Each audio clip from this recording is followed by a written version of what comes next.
Assalamu alaikum dear students and viewers. Today I am going to discuss a very important topic that is related to your poetry section, or you can say poems, and the topic is literary devices, which is also known as poetic devices. Figure of speech भी इन्हीं को कहते हैं.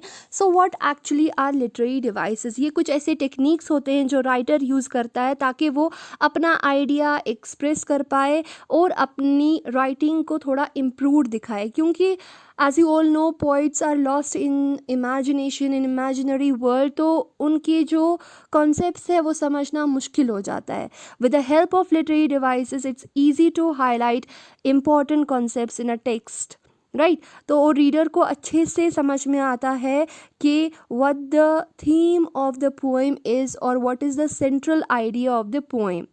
And literary devices होते क्या हैं? These are actually techniques that writers use to express their ideas and enhance their writing. तो मैंने यहाँ पर कुछ literary devices के बहुत सारे types हैं. तो सबसे पहले हम बेसिक, जो बहुत ही easy है, क्लास 6-7 में आप पढ़ते हो, ठीक है, वो है सिमिली और मेटाफर. ठीक है, तो ये दोनों क्या है? सिमिली यूज़ होता है कंपैरिजन के लिए, जहाँ पर हम किसी चीज़ को किसी अलग चीज़ से कंपेयर करते हैं. You can not compare to same things. For example, you can not compare human being with a human being, right.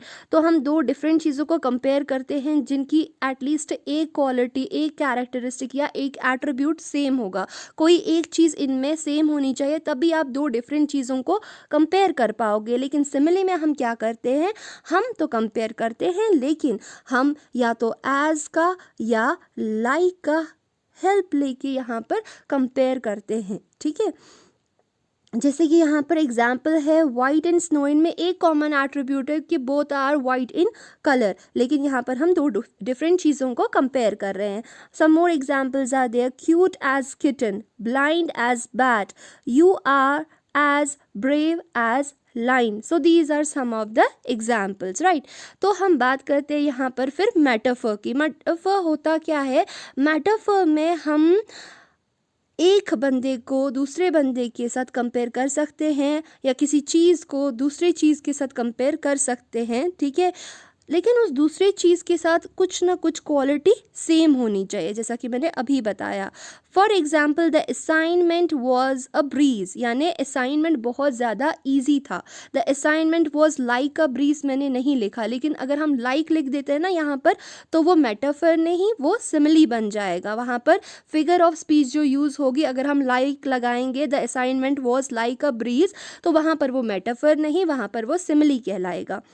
Laughter is the best medicine. दो डिफरेंट चीज़ों को हमने कंपेयर किया डायरेक्टली. ठीक है, यहाँ पर हम ना ही लाइक का यूज़ कर रहे हैं, ना ही एज का यूज़ कर रहे हैं. ठीक है, now the third poetic device which I am going to discuss today is personification.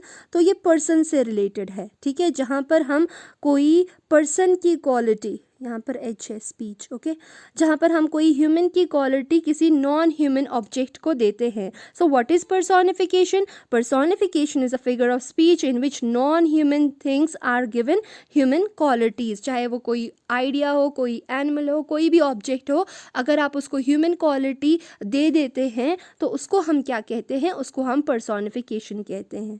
ठीक है, so let's discuss some of the examples. The sun smiled at us with open arms. ना ही सन के आर्म्स होते हैं और ना ही सन स्माइल करता है, लेकिन यहाँ पर हम एक ऑब्जेक्ट को एक ह्यूमन कैरेक्टरिस्टिक देते हैं. ठीक है, एक तो स्माइल भी दे दी और ओपन आर्म्स में, वाइल कंपैरिजन, ताकि हमारे लिए इजीली कंपेयर हो जाए. ठीक है, माई स्ट्रीट्स आर कॉलिंग मी. कौन आपको कॉल कर सकता है? ह्यूमन, लेकिन यहाँ पर स्ट्रीट्स को हम देते हैं human qualities. The trees danced in the wind. Who can dance in the wind? Who can dance? Actually a human being can dance whether in wind or rain or sun. ठीक है, जैसा भी मौसम हो, जैसा भी सीजन हो, जैसा भी वेदर हो, a human can only dance. But here हम क्या बोल रहे हैं? ट्रीज डांस कर रहे हैं, तो ट्रीज को हमने क्या दी? यहाँ पर human quality they the. I hope ये तीनों डिवाइसेस आपको अच्छे से समझ में आए होंगे. इंशाल्लाह tomorrow we will discuss 3 or 4 more poetic devices. Thank you and have a nice day.